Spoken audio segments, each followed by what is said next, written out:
Welcome back to MK tutorials. आज का हमारा टॉपिक है the classical complement pathway.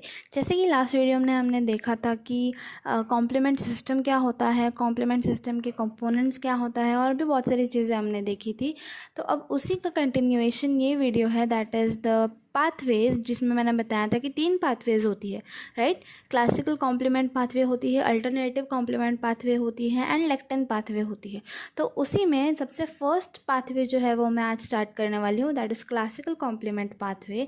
Now this classical complement pathway is the pathway which is antibody dependent pathway. That means कि ये जो pathway है ये तभी ट्रिगर होगा जब एंटीजन एंटीबॉडी कॉम्प्लेक्स फॉर्मेशन हो चुका होगा।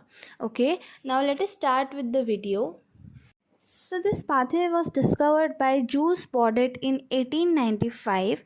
Now this pathway को cornerstone बोला जाता है immune system का। कॉर्नरस्टोन को बोला जाता है एक ऐसा इम्पॉर्टेंट पार्ट ऑफ समथिंग जिसमें सारी जो अदर चीज़ें हैं वो डिपेंड करती हो। So this pathway is vital, that means important for both innate and adaptive defences.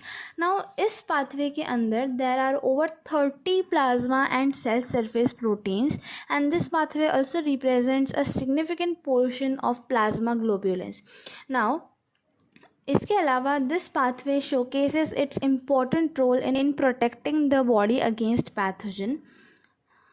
Now complement system को एक बार अंडरस्टैंड करते हैं हम लोग कि कॉम्प्लीमेंट सिस्टम क्या था। वो मैंने तुम लोगों को लास्ट वीडियो में बताया था।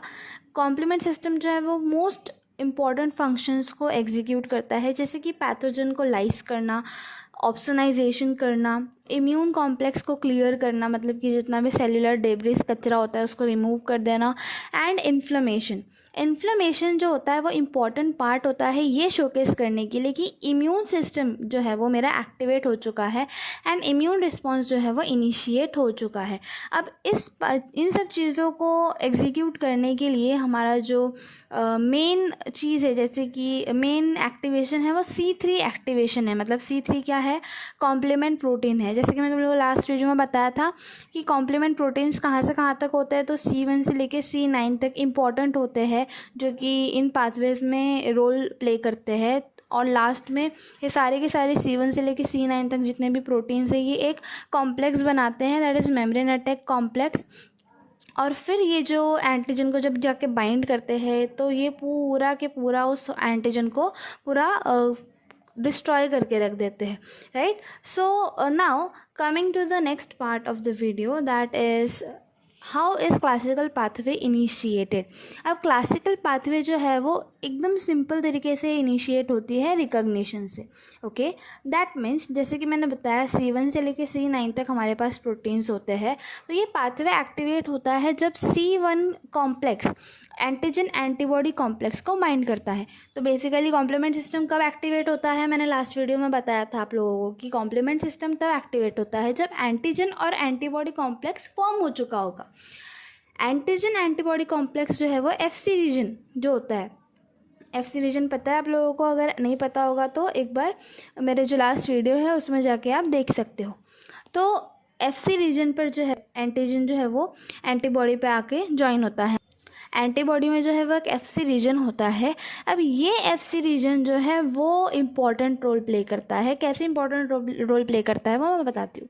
तो स्पेसिफिकली जितने भी एंटीबॉडीज़ है, जैसे कि IG1, IG2, IG3, IgM, ये सारे जो एंटीबॉडीज़ है, ये सारे एंटीबॉडीज़ जो है ये इसमें रोल प्ले करते हैं।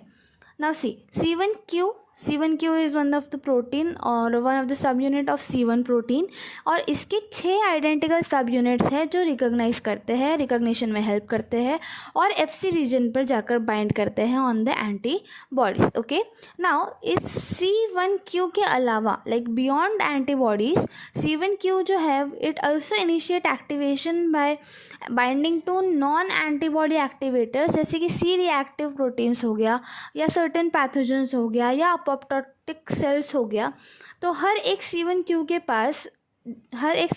हेड के पास एटलीस्ट 2 एंटीबॉडी FC डोमेन होते हैं, यानी कि जो 2 इम्यूनोग्लोबुलिन्स होंगे या फिर एक पेंटामेरिक इम्यूनोग्लोबुलिन M होगा।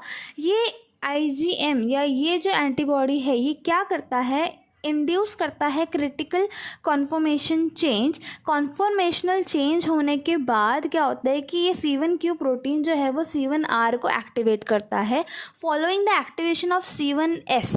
Now this three proteins that is C1q, C1r and C1s, ये तीनों एक्टिवेट होने के बाद ये जाकर जो दूसरे कॉम्प्लीमेंट प्रोटीन्स हैं उनको एक्टिवेट करते हैं। कैसे एक्टिवेट करते हैं मैं वो बताती हूँ। Okay, now as you can see यहाँ पर ये जो बनाया मैंने ये एक बैक्टीरिया है। Now this bacteria is now entering into the cell और into the immune system. Now इस बैक्टीरिया के ऊपर इसका जो सेल सरफेस है सबसे पहले यहाँ पर जाके एक्टिवेट होगा C1 प्रोटीन जो है वो जाकर वहाँ पर अटैच करेगा। C1 प्रोटीन अटैच होने के बाद क्या होता है कि C1 प्रोटीन अटैच होने के बाद वो थोड़ा सा कॉन्फॉर्मेशनल चेंज करेगा। कॉन्फॉर्मेशनल चेंज करने के बाद वो एक्टिवेट करेगा C1r प्रोटीन को एंड C1r प्रोटीन जो है वो एक्टिवेट करेगा C1s प्रोटीन को। अब बैक्टीरिया, एंटीजन एंटीबॉडी कॉम्प्लेक्स और ये जो मेरा C1 प्रोटीन के जो तीन सब यूनिट्स है दैट इज C1q, C1r और C1s, ये तीनों जो है वो आके बैक्टीरिया पे चिपक चुके हैं। अब ये कॉम्प्लेक्स जो है वो एक्टिवेट करेगा मेरे C4 प्रोटीन को।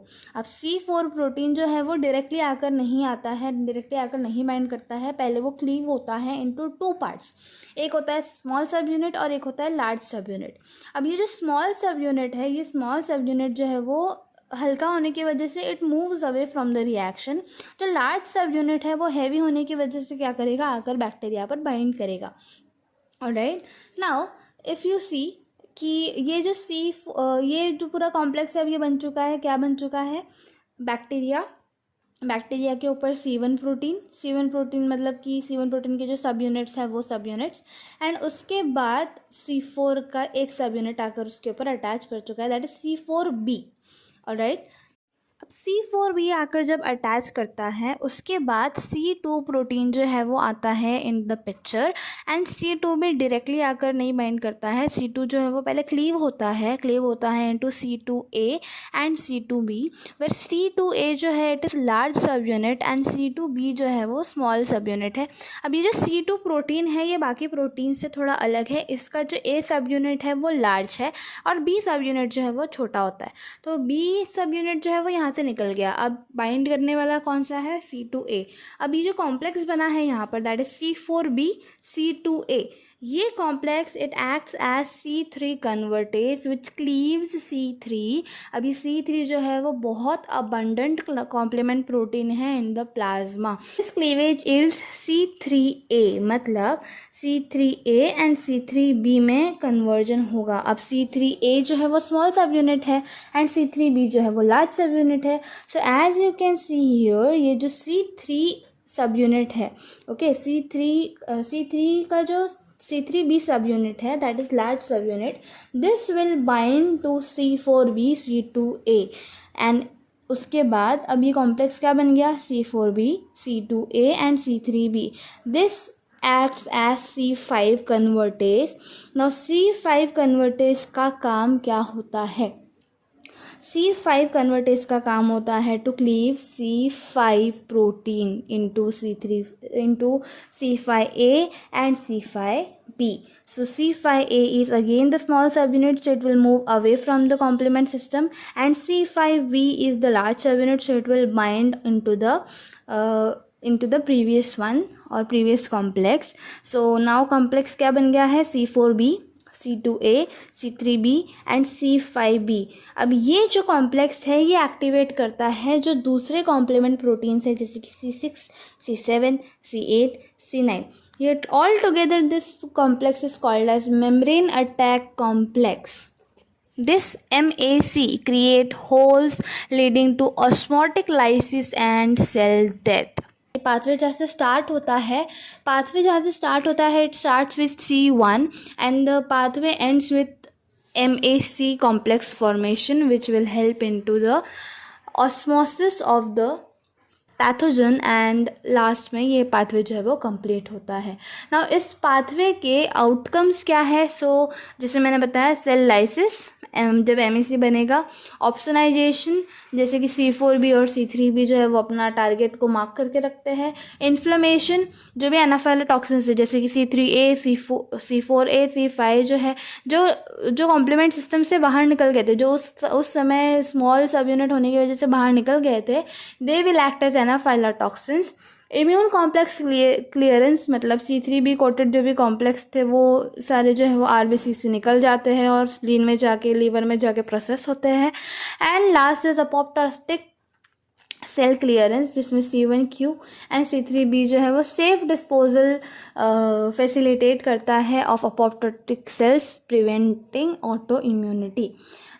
Now this pathway is tightly controlled to prevent self damage, जिसमें certain inhibitors होते हैं, जैसे कि C1INH इनहिबिटर है जो C1R और C1S को इनहिबिट करता है ताकि वो आगे कोई रोल प्ले ना करे। नेक्स्ट इज वाइल फैक्टर 1 जब डिग्रेड करता है C4B और C3B को, तो CD59 प्रिवेंट करता है MSC फॉर्मेशन, ताकि पहले ही MSC फॉर्मेशन ना हो जाए। जब तक कि C5 कन्वर्टेज C5 कन्वर्ट नहीं करता तब तक के वो पाथवे जो है वो ये नहीं होना चाहिए, जब तक कि वो पाथवे जो है वो स्टार्ट नहीं होना चाहिए। ओके, नाउ क्लिनिकल रिलेवेंस क्या है? सो फर्स्टली डेफिशिएंसीज, अभी ये जो पाथवे है it leads to recurrent bacterial infections and auto immune diseases like SLE and over activation. कभी कभी क्या होता है कि बहुत ज़्यादा ओवर एक्टिवेशन हो जाने की वजह से कॉम्प्लीमेंट प्रोटीन्स जो है दे contributes to conditions such as lupus nephritis, kidney disease and other neurodegenerative disorders. So this was all about the classical complement pathway. Like the video. If you have any doubts, please let me know in the comment section, and जितना हो सके इस video को share करो, like करो, comment करो। And next video will be about the second pathway, that is alternative pathway. Now this alternative pathway is antibody independent pathway.